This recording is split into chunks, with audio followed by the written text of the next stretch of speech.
Good morning po sa inyo lahat. Isa pang muli yugto ng ating daily Bible blessings. Pamagat po ng ating aling umaga ay ang Golden Rule. Ang Golden Rule. Alam niyo may minamahal na may bagay at utos sa Biblia na may kitang hawig na turo sa ibang mga reliyon. Ito po natawag natin mga minamahal na Golden Rule.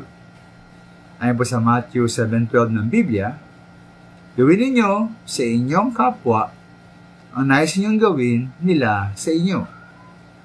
Ito ang buod ng kautusan at ng mga sinulat ng mga propeta. Ngayon po, ayon po sa aking pagkasiliksik o research, sabi naman sa Judaism, sa Talmud, na ano man ang ayaw mo, huwag mong gawin sa iyong kapwa. Ito ang buong Torah. Ang mga iba ay komentaryo na lamang. Sabi naman po sa Islam, ay sa hadith ni Prophet Muhammad, wala sa inyo ang tunay na nananampalataya hanggang hindi niya nais para sa kanyang kapwa ang kanyang nais para sa kanyang sarili. May po may kitang hawig na Golden Rule sa Hinduism, Buddhism, Confucianism, at iba pang paniniwala.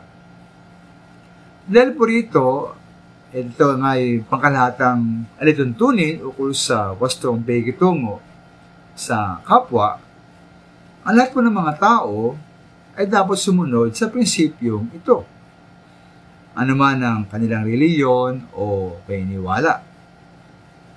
Maasahan po natin na ito ay nasa diwa na mismo o konsyensya ng bawat tao. At kung ito ay ating maasahan sa bawat tao, pati mula sa mga niligtas, lalo dapat maasahan ito ay sinusunod, sinasagawa ng mga ligtas at mga tunay na Kristiyano. Kaya hindi ka tatama minamahal na parang ito rin nakakambal ng Golden Rule sa Matthew 7:12 ay ikalawa sa pinatakilang utos sa Biblia ayon sa Mark 12:31. Sabi po roon na ibigin natin ang ating kapwa gaya ng pag-ibig natin sa ating sarili.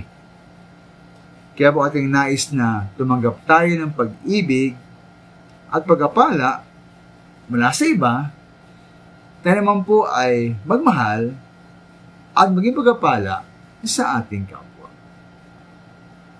Maraming salamat po.